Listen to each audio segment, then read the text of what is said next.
died of HIV/AIDS. Mama wange yafa AIDS. My mother too. Kubanga nali simumanyi saamulabako nze nakula ne mukyala wa taata wange.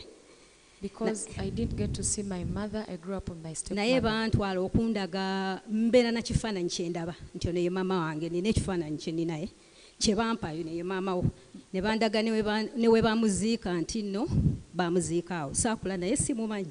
I only have a photo of my biological mother and they showed me the grave where she was buried. That's all I have. Naye nga bangamba yafa siriimu, yafiira awo Lubaga hospital. But I was told she died of HIV/AIDS. She died in Rubaga hospital. Kati taata wange yanzala ne sister wange yatuzaala abaana babiri mu mama waffe oyo. We were born two with my sister in that our mother. Sister yange ge nabagamba eyakolanga Lubaga hospital naye yafa AIDS.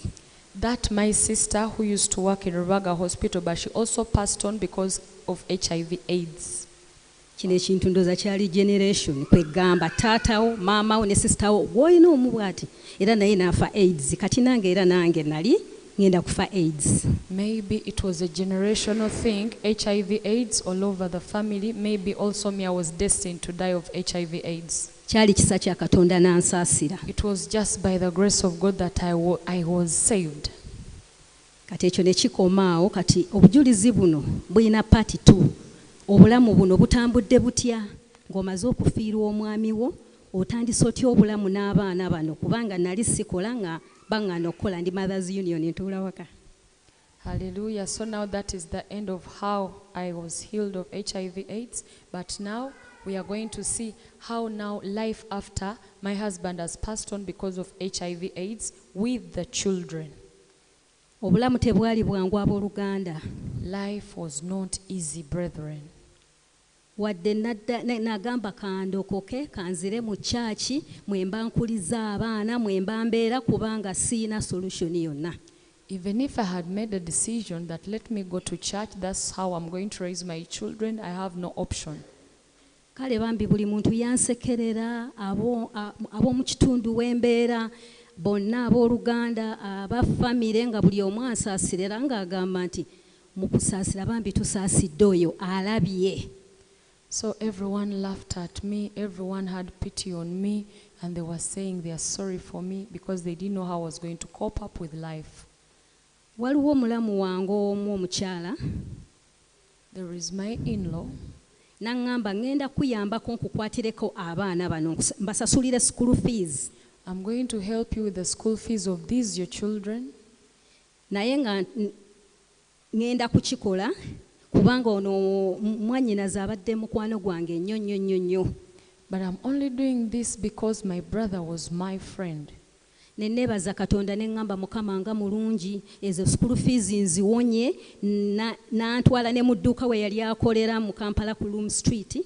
Naŋŋamba ŋŋenda Sweden naye ojja kusigala ng'otunda bino ebintu byange bye mbadde ntunda. Yali atunda bags z'abakyala. And I thanked God that I had been taken off the burden of school fees. She also took me to her shop in Loom Street and she told me I should be selling the goods she was selling, that is bags for ladies.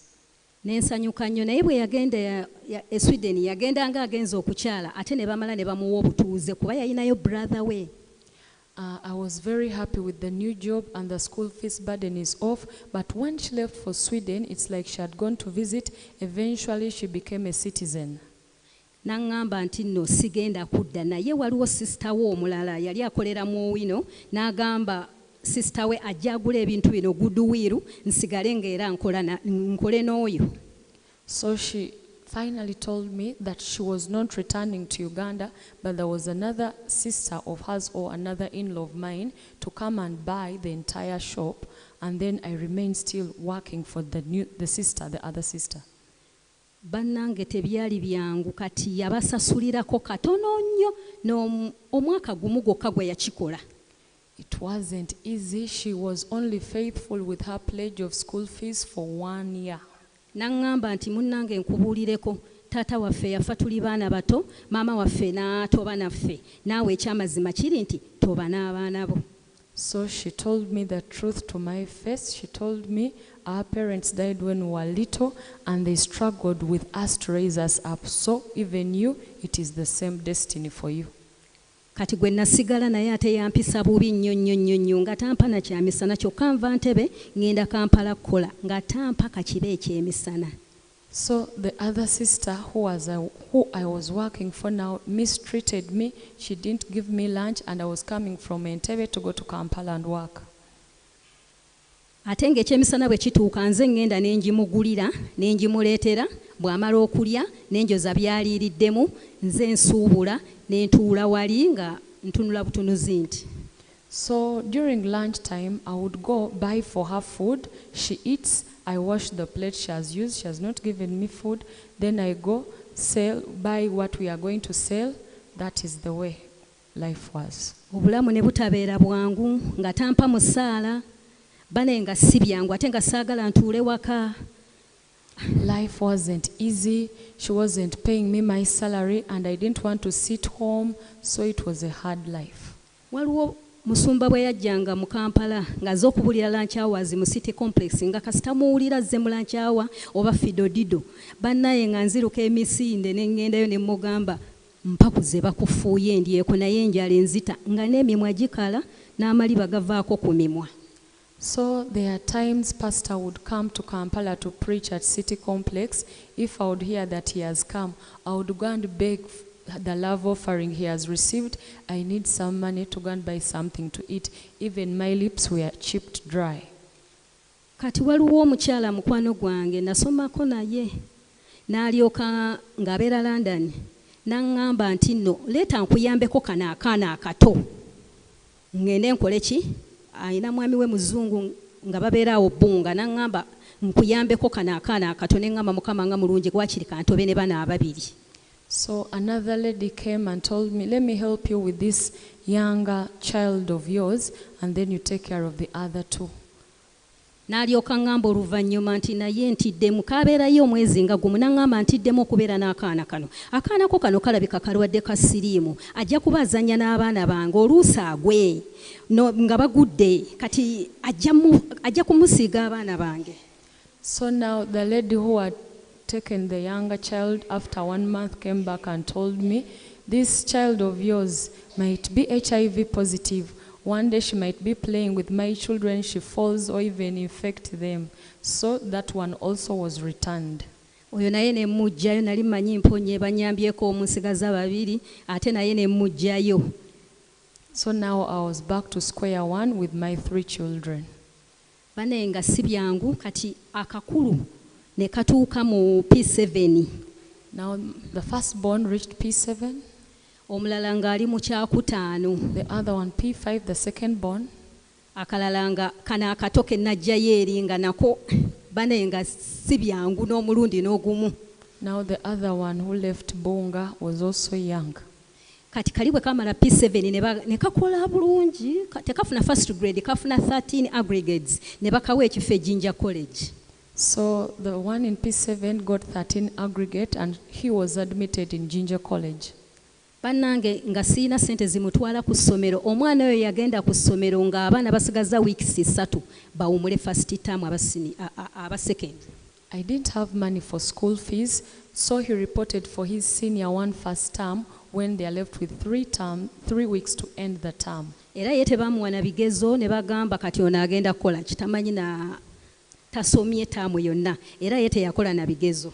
So he didn't sit for any exams because he had not attended classes. So that's what happened. Kati ne ntandika okukola sabbuuni ne nzirira bano abali mu St. Agnes ne nga bwe nkola sabbuuni ne mutwala ne njogera ne headmistress nakkiriza okungulako ng'agula sabbuuni naye nga twesalayo ku school fees.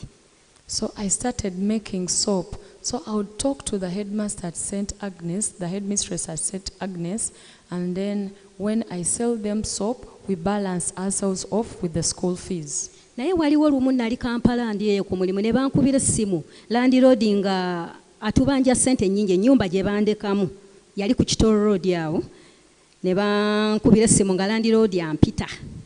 One day I was in Kampala and I received a phone call that the landlord was calling for me. bwe natuuka n'aŋŋamba mbadde nsaba ofulumya ebintu byebweru banaye nga siina pulaani yonna siina puroguramu yonna gye nkola tebampa musaala nga si byangu abaana bange ne bakomawo ku ssomero ne tufulumya ebintu ebweru ne bakomawo ku ssomero ng'ebintu biri bweru enjala ebaluma natunulira abaana ne tutuula ku bintu byaffe ebweru. So when I reached Chitoro, where we are renting, the landlord requested me to take out all our stuff of the house since we had a huge rent arrears. Bannange naswala abantu bonna nga buli ayitawo kuba ennyumba eri ku kkubo nga buli ayitawo atunula ebintu bye basudde ebweru nange ne ŋŋamba Mukama nti naye Mukama nayirokoka n'enzija gy'oli ne sibeera eri nalaba ngeri tebigenda kuba byangu ate raba ne gyenziza eno ne mugamba nti naye Mukama ekyamazima kiri nti sigenda kukubira muntu n'omu kantuule wano enkuba etukube katusule ebweru n'abaana bange gwomanyi Mukama tukubire kuba watali kkubo. Hallelujah. I was very ashamed with my children because now we are outside the house with our stuff. But I said, I'm not going to call anyone. God, I am born again. Let it rain on us. Let's wait upon you. And you make for us a way where there seems to be no way. Bambi zaali ziwera ssaawa nga 12 kitundu zigenda mwemu waliwo brother wange ng'asula kitalaawo ku nnyumba za bweyinda n'ankubira essimu n'aŋŋamba nti nno baŋŋambye bakukasukidde ebintu ebweru bambi ekitolo kyonna nga kyategedde dda nga nze saamukubira naye ye yankubira nti baŋŋambye naye jangu tugenda kubeera wano ffenna ne mugamba siina na bwenvaawo siina na mmotoka ebintu ebijjawo omwana oyo n'aleeta emmotoka ne tuteekamu ebintu ne tugenda tubeera ku Broadway Kitala. The news had spread all over how I've been thrown out of the house, and so somehow one of my brothers learnt of it. So he called me and told me everything that had happened. He asked me to come and live with him, but I told him even the transportation from Chitoro to your place I do not have, but he took care of all the arrangements and we went to live with my brother. Yatuuka ekiseera naye n'atwesala n'atulekamu mu nnyumba gye twali tupangisa n'avaayo n'agitulekamu yabeera naffe emyezi nga 4 gyokka ku 5 n'atulekayo n'avaayo. I stayed with my brother like for 4 months and he also left us in that house and he went stayed somewhere else. Now kati abanje ez'ekitala najja n'aŋŋamba nti nno nkubuulireko leeta ssente z'ennyumba bannange nga sirina naye atubanja emyezi nga 3 nga sirina ne mugamba naye nkubuulire ku lunaku lwokuna lwali lwa Mande ne mugamba ku lunaku lwokuna nja kusasula ssente zo naye nga ne gye ngenda okuzijja simanyiyo. Now also the landlord in Chitala came demanding for rent 3 months, but by faith I told him Thursday come for your money, I'll pay you. Naye ku church waliyo conference egenda maaso nga ya wiki namba naye nga nve Kampala obudde nga bugenze conference eringa eggwa ssaawa nga 3 kitundu natuuka ku church ssaawa 3 ez'ekiro kwolwo olunaku lwokuna. There was a conference going on at church and I would leave Kampala. By the time I would reach the conference that particular day, I arrived there at 9, yet it was ending like at 9:30 in the night. Naye nasanga babuulira ne mpitawo ne mbagamba bibadde bitya leero ng'amaliriza ne ngamba bibadde bitya abadde agamba ki abadde ne bambuulirabuuliramu awo kaakati naye yali ava ku kituuti bw'ati n'akomawo emabega n'agamba waliwo Mukama ky'aŋŋamba, who is called Deborah here? Kati natuka, I found when they are concluding, but then I inquired from those who had attended, what have they preached about? They tried to brief me of the sermon, but in the meantime, the preacher said, God is asking me to do something. Who is called Deborah among the people here? Abantu baali bangi nnyo nga kyaki ejjudde n'ebweru. Bambi ba Deborah baali bangi nali simanyi. Baavaayo abantu bangi nga basuuka even 40 people. There were very many Deborahs during that conference and they all showed up. We are all Deborahs, so they came. Kati be nali nabo ne bangamba naawe bakuyita ne mbagamba nammwe muleke. Nze yaakatuuka simanyi na bye babadde babuulira ayinza kubanga agamba nze n'eŋŋaana. So even my friends told me they are calling the Deborahs. I denied. I said they cannot be calling me. I've just arrived. N'omubuulizi n'abakkiriya n'agamba nti ku mwenna abazze wano omuntu gwe neetaaga taliiwo ne baddayo n'agamba bw'oba omanyi nti yegwe Debora vaayo era ne ŋŋaana. And the preacher said, among the Deborahs who have come, there is no Deborah I'm looking for, but if you know you're called Deborah in this congregation, please come out. Kati abavaayo era ne bavaayo nga bana, waliyo n'abali basigaddeyo ba Debora ne bavaayo nga bana. N'agamba nti Debora gwe neetaaga tannaba kujja. The Deborah I'm talking about atudde ku mukono asayidi eno, vaayo Mukama alina ky'ayagala okuyambamu. Even the other 4 Deborahs who showed up were not the Deborahs they were looking for, but I'm looking for a Deborah who is seated on the right-hand side. Kati kasita navaayo n'agamba yono gwe mbadde nnoonya. N'aŋŋamba nti oyina ky'oyitamu. Waayo omuzindalo n'aŋŋamba jangu tutuule wali twogere. Oyina ky'oyitamu, kiki ky'oyagala kukolere? Mukama ŋŋamba nkuyambe. Ne mugamba nnina landiroodi yajja ku Mande. Ne mugamba ngenda kuwa ssente lwakuna, ate era nga leero lwakuna. Naye sizirina. N'ambuuza kubanja ssente mmeka ne nzimubuulira. N'aŋŋamba enkya ngenda kujja mu conference bwe mbanzize. Ngenda kujja ne ssente zo, njagala nku blessing ne ssente zo. Mukama ky'aŋŋamba okukolera. Hallelujah. When I finally showed up and I said I'm also Deborah, the preacher said, this is the Deborah I've been asking for. You're going through a lot. How can I help you? So I told the preacher what I was going through, my rent problem, and he agreed that he was going to meet it. Bambi enkya bwe najja nayanguwa zaawera 2 kitundu nali ntuuse era bwe yamala saavisi n'anzigirayo akabaasa n'azimpa naye nebaza Katonda nti nno naye yennyini yampa obujulizi we yajja ku Sunday ng'amaliriza conference n'agamba Mukama yanyambye nange waliwo omuntu eyansasulidde house rent ekansanga ate ndi ku apartment waggulu. Hallelujah. Praise Jesus. The next day, now it's a Friday, he gave me the envelope with my rent money, but I was glad that on Sunday he also gave me a testimony, the one who blessed me with rent, that also someone paid for him rent somewhere in Kansanga and is sleeping on the upper apartment. Nebaza Katonda ekyo ne landiroodi yambuuza nti ozijjeewa ne mugamba Mukama yampadde nze nagamba ngenda kuwa ssente. Even the landlord in Chitala was amazed that I had actually paid the house rent. He inquired where I had got the money. I told him, I told you I was going to pay your house rent. Kati ekyanzijja ekitala ngenda okulaba nga zigenda zeeyongera yazzeemu okummanja nga buli kenfunayo kenfunye kaba kaakulya waka ate nga tebitumala ate nga nina n'okupakira abaana abo okuva ekitala nga tebasoma St. Agnes balina kulinnya ne bajja eno Entebbe. So what made me leave Chitala, the rent was increasing, and every month I was getting, I was spending it in house rent, and I had even to foot transport bills for my children to leave Chitala and go to St. Agnes, the school where they were going to. Naye waliwo lumu yali Holy Thursday ng'enkya Good Friday kati muwala wange yali asala ng'ava ku ssomero mu St. Agnes emmotoka n'emukuba ku Goers Road awo. But one day, it was a Holy Thursday in the Holy Week, my daughter was crossing the road and she was involved in a car accident. Bambi buli omu yamusiibula n'abayitoda bagamba n'omwana baalwayo balina kuvaawo abayitoda 8 nga basaza abaana ne baddamu olw'eggulu bajjawo 6 naye bano bayitawo 9 bali mu kkubo nga bazannya.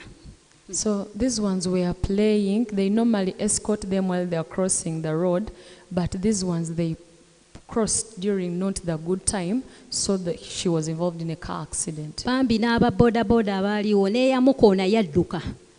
Yali atwala muzungu ku airport n'amugamba nedda nze oba ennyonyi endeke genda tujjeewo omwana oli gwe tukoonye tumutwale mu ddwaliro.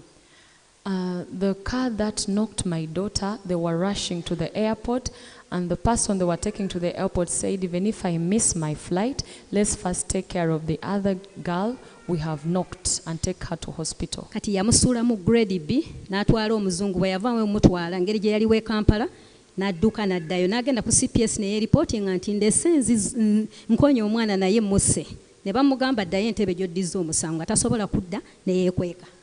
So my daughter was taken to grade B and the driver drove off, went to Kampala CPS, reported himself.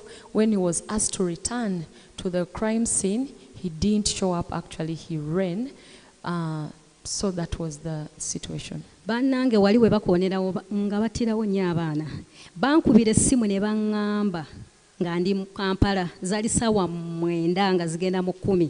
naye natambula nenenya ne mugamba Yesu wange byonna byonna ebyansobako nsaasira onsonyiwe kati omwana bangambye bamututte mu ddwaliro ekyamazima kiri nti ebintu bino naabikola ntya yenze maama yenze taata abava ku ssomero kaakati bwe banaakomawo okuva ku ssomero ate kaakati nga ffe tuli mu ddwaliro banaate banaabeera naani ntaasa Yesu nsaasire omwana owange talina kyabadde.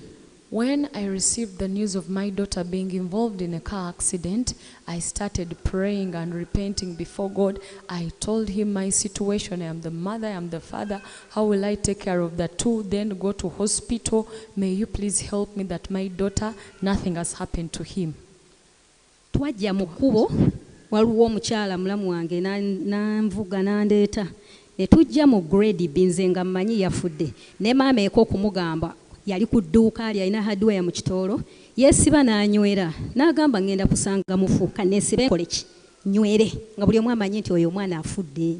So we all came to go to the hospital to see the daughter, knowing that we have a dead body, so everyone was prepared. Bwe najja nze nga ngamba kimu nga neenenya butali butuukirivu nga bwe ngamba mukama omwana wange talina kyabadde kasita twamutuukako mu grade B ne tumugjawo nasooka ne ntunulira omwana owange yantegeererawo era bamuli bamuvuga bamutwala mu ddwaliro nga bagamba temuntwala mami wange yaŋŋana okulinnya emmotoka ze simanyi bamugenda kunsaddaaka teyaluzingako sensi ye n'akamu ate ng'emukubye mutwe. When we reached grade B, my daughter could recognize me and she told them, don't take me anywhere. My mother refused me. You might want to use me for sacrifices. Neewunya Katonda ng'ono antegeera. Nentunulira omwana ng'ali mu intensive care tamanyi kiri ku nsi naye nga wa St. Teresa Primary School naye nga ate ye boda ye yamukoona naye ng'ow'emmotoka ategeera owa St. Teresa owa boda 4 days ali mu intensive care tamanyi na kiri ku nsi. Engulumiza Katonda. I was amazed. My daughter, who was involved in a car accident, could recognize me, yet the one who had been involved with a boda accident from St. Teresa School, she could not recognize anything. So I thanked God for that. Kati ne bangamba nedda omwana ono tumugyewo tumutwale Nsambya. Twamutwalira ku gundi ng'ewuuba emergency tutwala omwana mu ddwaliro Nsambya Hospital. So we got a referral for my daughter to be taken to Nsambya Hospital. Kati Doctor n'agamba neffe twagaddewo dda saa zigenda mubbi n'agamba naye bw'eba emergency accident mugguleewo n'aŋŋamba nti naye omwana ono emmotoka emukubye mutwe tugenda kuteeka omwana ono mu x-ray tumukebere bw'aba alina kyabadde ffe wano Nsambya tetudiringa ne bebekoonye mitwe ogenda mutwala mulago ne mugamba doctor omwana owange talina kyabadde. Reaching Nsambya Hospital, they had kind of closed, but they said, let's just take an x-ray. If there is any damage on the brain, we are not going to handle this case. We'll just refer you to Mulago Hospital. Twagenda mu x-ray, ne bamugyamu pini matu, ne bamuteeka, ne batandika okumukebera, ne bamubba ebifaananyi, ne babijjamu, ne babitwala ewa dokita abikebere oba alina damage yonna. Naye nga ne balamu bange bantunuulira mu nsonda wali. Nga mugamba ekintu kimu Mukama omwana owange talina kyabadde. While they were doing the x-ray photos, everyone was looking at me, pitying me, knowing that my daughter was damaged the head. But I would kept on confessing that my daughter has not gotten any problem. Doctor n'abikebera n'agamba, I cannot admit such a person in the hospital. N'omwana talina kyabadde. Wadde emukubye mutwe, yamwambula engatto, naye nga talina kyabadde. So the doctor said, I cannot sisobola kuleeta mwana ono mu ddwaliro kuba simulabako buzibu, even if the car accident was really bad. Abooluganda osobola okusaba essaala naye ate n'ogamba naye ate kibadde kitya n'agamba mumutwale just bani abatunze bamutunge wano nti grade B hospital nti mumutunge bulungi mumutereeze oyo mwana muddeyo waka. You can pray a prayer and at times you wonder. They just said let them stitch her somewhere here and you go back home. Ekyamazima kiri nti nasooka ne neekanga n'abajjanga okutulaba batusuubira Nsambya nga batusiibudde nga tuzzeeyo waka nga gye tuli ekitala naye nga ntunulira omwana ekiro ne ŋŋamba naye tantabukeko kyokka nze nsabye essala ne ŋŋamba Mukama omwana talina kyabadde Mukama kinkoledde naye nga nkyalimu nga ŋŋamba accident tantabukeko ekiro omwana talina kyeyaba kitiibwa n'ettendo ne mbiddiza Mukama. Hallelujah. After stitching her, we were sent off to go back home, but I would look at her and I would be amazed that nothing really was damaged on her brain. Kati nenvaayo neŋŋamba kati nina okusenguka okuva ekitala nzire mu kitoolo abaana bano bakendeeza olugendo nga bava waka nga bava mu kitoolo nga bwe bagenda e Bugongo okusoma. So I reached a decision for us to shift from Chitala and go somewhere closer near to their school. Naye bannange tebyali byangu ennyumba obusente nga nfuna butono nga byonna bitubula ak'okulya kabula ez'ennyumba ne zeetuuma oyo naye we twasengukira eyo ey'okubiri nayo ne batugobeza bakatugoba mu nnyumba mmeka 2 yakusatu eri twavaayo buvi ne mugamba ekitala namugamba sizirina gyo ennyamba naŋŋamba genda essente zireme kwetuuma nenenzira mu kitoolo olwo bwe ninawo njagala mbusasule wano mu kitoolo naye era nazo ne zituuka ekiseera ne zitulemera nayo ne babifulumya ebweru. So from Chitala we shifted to Chitoro, but still we had rent issues and we were also still chased again the 3rd time. Oli bwe nabagamba ew'Ejjinja College eyagenda mu senior 1 bannange talina ttaamu gy'ataagobwako omwana nga bamugoba n'asoma ewiiki 2 n'asoma ate nga zeeza gavumenti teziba nnyingi kuba gyali emitwalo 49 naye nga sizirina. The other son of mine who had been admitted to Jinja College, every time he was being chased away because of school fees. N'atuuka mu senior 4 naye nga ngamba ekintu kimu gwe mami tofaayo abaana bwe balaba embeera gye tulimu abaana ne batandika okuzuukuka nabo mu kusoma obulungi nga chansi gy'afunye okutuulako mu kiraasi akola ki asomera ddala agikozesa n'asoma ebitabo bye. So my children would encourage me and they would tell me, Mommy, don't mind, will be well. Whatever chance they would get to be at school, they would utilize it maximally. Waliwo lwe nagenda ku visitation okumukyalira Ejjinja naye nga ngenze naye nga ne transport yankomyawo simulina ate ka pocket money ke namuwa akasooka naŋŋamba mami ninawo 4,000 ne mugamba z'obompa ne muga naye sigenda kuyinyira mu paaka kuba okuva Ejjinja paka Kampala kaba kakaaga ng'olwo nina kuyimirira wali okufuna eziva eyiganga ezivawa nsooka kulamuza zibeere 3 n'olukumi olunanziza Entebbe nga ninnyidde wali ku Entebbe Road. So one time I went to visit my son in Jinja College and I just went with transport. It was visitation. I only had transport to Jinja College, but I didn't have transport back to Entebbe. So reaching there, I had given my son transport. So he was remaining with 4,000. So I actually told him, give me the 4,000 to take me back to Entebbe.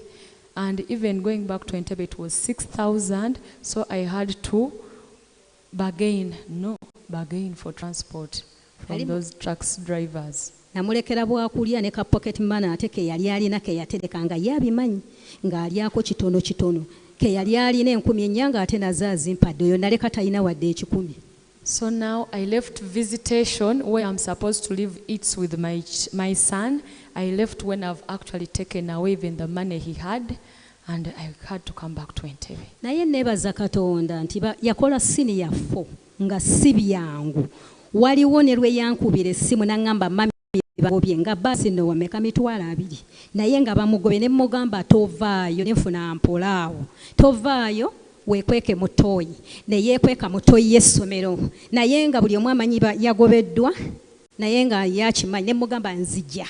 Tovaayo kanzije nzireetere waliwo anfuniddeyo ka balance kano nzikuleetere. But I thank God that he was able to sit for his senior 4 exams, even if he had been chased with a fees balance of 200,000. I actually told him, you go and hide in the toilet, don't come back home. I am bringing money, someone has given me that money. Yasiiba mutoyo olunaku lulamba okuva Kampala paka Jinja waliwo kajjaamu natuuka Jinja ssaawa nga zigenda mu 12 kuba nasimbule Kampala ssaawa nga 8 nasooka mu banka nendyoka nkola ki ngenda ku ssomero natuuka ssaawa nga 12. So I reached Jinja a bit late because of traffic jam, like at around 6 p.m. Naye buli eyandabanga nga baŋŋamba Mami Joel oze Nteza went back home. Nteza bamugobye. Mama Joel nteza bamugobye naye nga nze nkimanyi ali ku ssomero mwali mu ttooyi. But when I reached school, because he had been expelled because of school fees, everyone was telling me, your son has already gone back home. But it was my secret with my son. I knew that he was somewhere in the toilets hiding. Kaakati nange ne nteekayo ka bank slip nze ne ntambula ne ngena nga nkimanyi nga balina ki booth ku ssomero nga nkimanyi ssaawa yonna ajja kutolokayo agenda nkubire mugambe nti ebintu biteredde kubanga nga nange simanyi toilet ki gye yagenze n'agenda kajikajje simanyi nga simanyi wenyinza munoonyeza nateekayo butesi bank slip ne ntambula ne nkomawo e Kampala. So even me smartly, I paid the bank slip and I went back. I knew that he would be wise enough to call me and I would tell him I've already paid the fees. Naye yalaba ndowooza buziba n'agamba kankubireko mami nti nno azze naye bw'afuula bavuga Nteza, hey, you are just here. Your mom has been here. Naye nga ye ava mu katooyi. So at night he finally leaves the toilet and everyone was wondering, are you at school? N'akola kinankubira ne mugamba ebintu byateredde dda weegazaanye tumalirizaayo school fees kati tekyali akubanja kati seetinga okole bulungi nnyo ebigezo byo. So I told my son when he finally called me that everything is okay. Now you concentrate on your studies and you pass well. Baali banaatera okukola exams ezisembayo bannange yalwala omusujja omuyitirivu ng'alina malaria omuyitirivu ate tankubira okusoma ayagala nga sina kyakola exams ezisembayo ng'akola senior 4. While they were about to sit for the final exams, he fell ill and he didn't want to call me because he wanted studying. Naye Katonda mulungi mwesigwa yasiibanga bwe yamalanga pepa ng'ayinayo pepa gy'agenda okukola naye nga bw'afunamu katayimu ayina kuba musiikibe ng'ate aliko eccupa. So God is very faithful and gracious. Every time he would complete his exam, he would go back to the sick bay and he gets his drip. Nga tayinza na kunkuubira n'abikola n'abimala yakomawo ng'alabika bubi nnyo ne mugamba birabika obikoze ggwe wenna bino kunywa bikunywedde obadde osula otunula nti mami mbadde mulwadde nnyo nga nfa nga nina ku macupa nva ku cupa ate ne ngenda nkola ebigezo. But he finally made the exams and he was able to sit for his exams, but he came back home when he has lost a lot of weight. I wondered whether really he had passed. Nebaza Katonda nti nali ku mulimu gye nkolera. I thank God I was at my workplace. Ekyamazima kiri nti abasomesa be bankubira n'essimu nga Jinja College basooga nga bampita mama Nteza's done it. You mean you are not hearing the celebration ziri emabega omwana akoze ebigezo. But I was actually called by the teachers of Jinja College and they were telling me how my son had excelled in the senior 4 exams. History ng'afunye kamu, geography ng'afunye kamu, TD technical drawing nga yasinzemu ne baŋŋamba nti nno ojja kujja kebera ku notes board. Nteza is the best even in technical drawing. Banaye Nteza was the best nga yasinze buli wamu, history D1, geography D1. Ne bamugamba nti naye tetugenda mathematics omukoze bubi oyagala kola TD PMTD naye mathematics omukoze bubi ne bamwa direct admission naye nga agenda kola history geography n'agamba mami nakugamba ngenda kuba yinginiya wadde bampadde direct admission from Jinja College wano tuveewo tweyongereyo. So he had not really excelled in mathematics and so he was not being admitted for his preferred combination, so they chose to leave Jinja College for high school. Ne tugenda Kira College nga bonna bamugamba kyekyo, Kira College boutique n'agaana, St Henry's Kitovu n'agaana nga bonna bamuweezo n'agamba mami okutuusa bwe tunaafuna we naakola technical drawing nze ngenda kuba yinginiya. Now both schools too were confirming what Jinja College was saying, but the son insisted until I go to a school where I am doing a combination of PEM stroke TD because I plan to be an engineer, I'm not allowing any admission.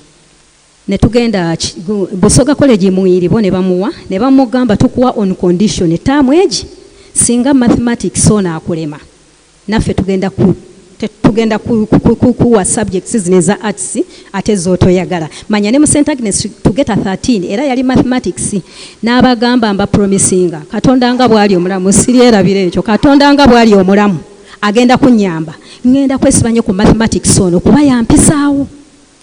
And finally, he was admitted in Busoga College Mwili. He was given his preferred combination on one condition, that the first term he actually excels in mathematics.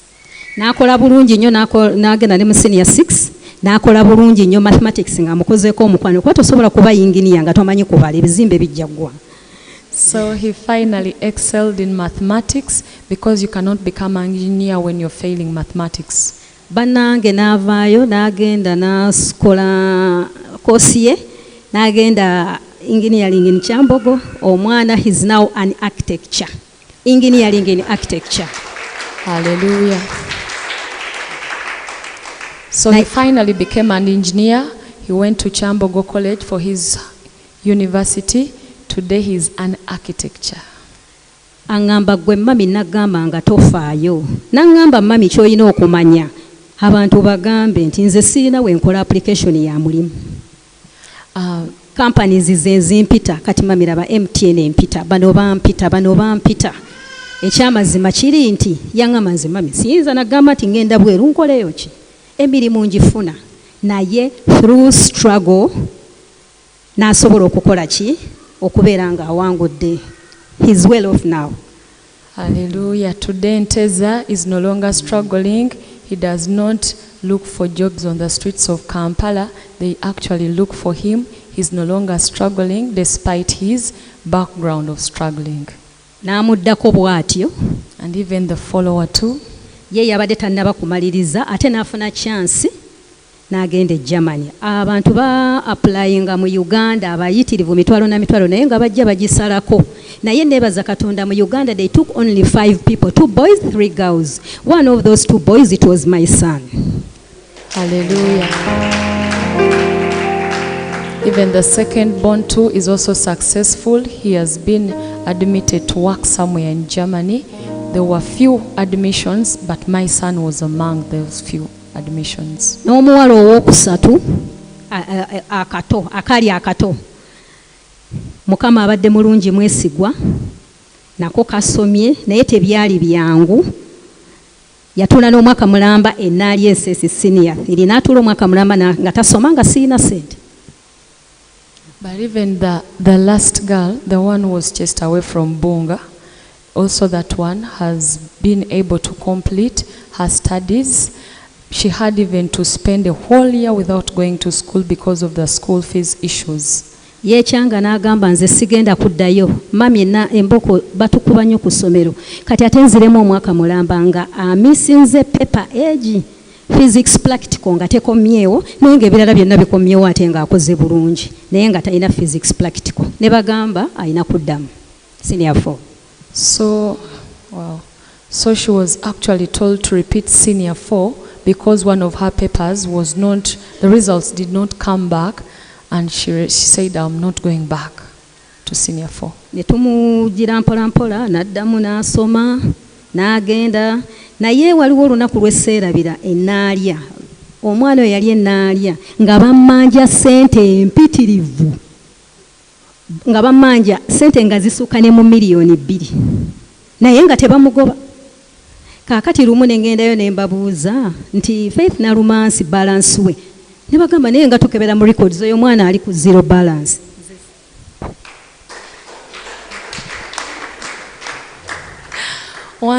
Finally my daughter agreed to repeat senior 4, but I knew I had a fees balance for real. But they were not chasing her away from school. So one time I gathered courage to go and ask, what is the fees balance for my daughter? And they told me, we don't see any fees balance for your daughter. Nebaza Katonda awo nawo ne tuyitawo. I thank God. Mukono. Waliwo abantu Katonda baakwatako nga musumba bwe yatugamba n'awulira eddoboozi n'agonda n'akola okugonda omuntu omulala n'asobola okufuna omukisa. There are people that God will touch, they become obedient and they bless someone and they will be blessed. So one of those people is taking care of those things. Kale bannange bakikola ate era bakikoze kuba omwana ono abulayo omwezi gumu awumula amala August nga 25 naye basasudde ssente emyaka 3. But this time around they have been very faithful. They have paid their school fees. They are left with 1 semester faithfully. I have not struggled. Ekitiibwa n'ettendo n'embiddiza Mukama. N'ekirala njagala bazzaayo emabega katono okusoma kwabo kubadde bwe kutyo. Mukama mulungi mwesigwa asooka omulaba eyali mu P3 owokubiri omulabye ali Germany eyali mu top class eyalina emyaka 3 yo yagenda okumaliriza okusoma. Hallelujah. You see how my children have been successful.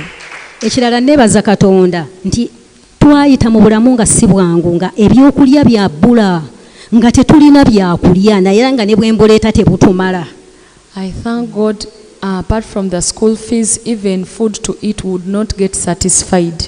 Nga basalasala akagaati ate nga nange maama nkaagala. Enjala eruma nnyo nga naamu n'olaba nga omanyi bwebiba nga weebiri owuliranga n'enjala nga tekuluma omutima nga guli wamu mukufu naye nga tulina butono nnyo nga tebutumala akagaati tusobola okusalasala obugaati obwo nembaga mukalye naye nga nange maama njagala enjala ennuma.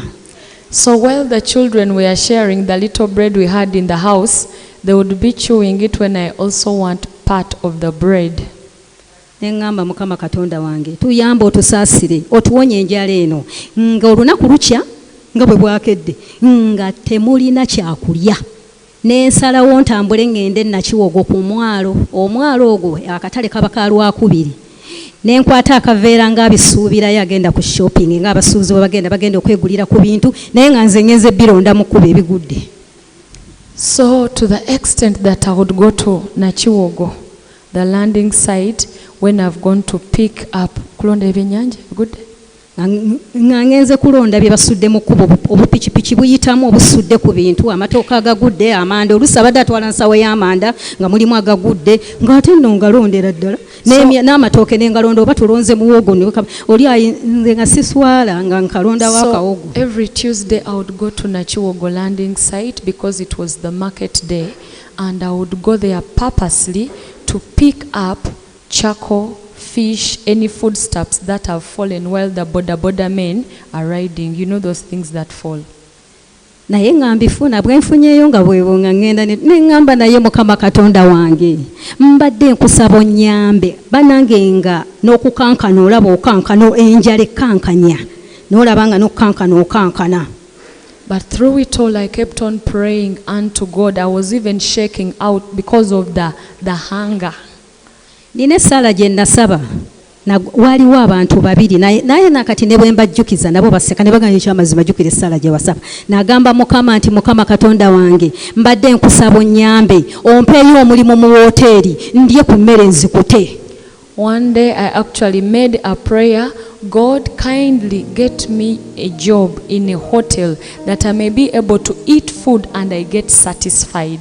Ate nze njagala nnyo amatooke Mukama n'awulire okusaba kwange. So God answered that my prayer. Essala etunula ng'eri ffane naye nga ntuufu nafukamirira ddala ne be nnali nabo ne bantunuulira batya nti bannanga ate essala ze musaba zayitiridde kati osaba olye ne ku mmere okute konze enjala enzita. And I was very serious. I actually knelt down and made that prayer to God. It was a serious and honest prayer to God. Ndye ku matooke nga kutendekeraawo galondanga ge basudde. That I may eat matoke, get satisfied, I may stop doing the other Nachiwogo Tuesday business of picking the Mukama n'aba mulungi mwesigwa n'enfuna omulimu ku airport naye nga gye nfunye nga nfunye bano ba mmere bakola mu mmere bya mmere. So God was very faithful. I got employment at the airport, and these people were serving food. They're working in food outside catering. Katonda aba very smart nnyo. Eno company erinamu projects bbiri, airline ne project. So God is very smart. This company had two wings. There is the airline and another project. Era teyanteeka mu airline, yalina kunteeka mu project kubanga mu airline tebafumbayo matooke. Yanteeka mu project nga bwe namugamba ndye ku mmere ndye ku matooke ago nga kkute. Nanteeka mu project gye bafumba amatooke. So actually I was employed in the project where they would prepare matoke, and so my prayer was answered. Kale bambi n'akikolera ddala bulungi nnyo nampa bwa supervisor nga nze nkulira matooke department. And I became the supervisor, supervising those who are preparing matoke. Era nga baade bampita mama matooke kale bannange ng'ogifumba emmere ya hoteri nga bwe namugamba nga ne bw'oyagala ogirye wano ng'onyiga ogirye ku ssaawa 7 ogirye ku mmeka ndidde amatooke n'engaliira ddala. So I am the supervisor supervising the matoke department. I really ate matoke anytime, any place, wenjagalira ne ku anywhere. makya ntandikira ku breakfast eya Uganda Airlines eyo kwentandikira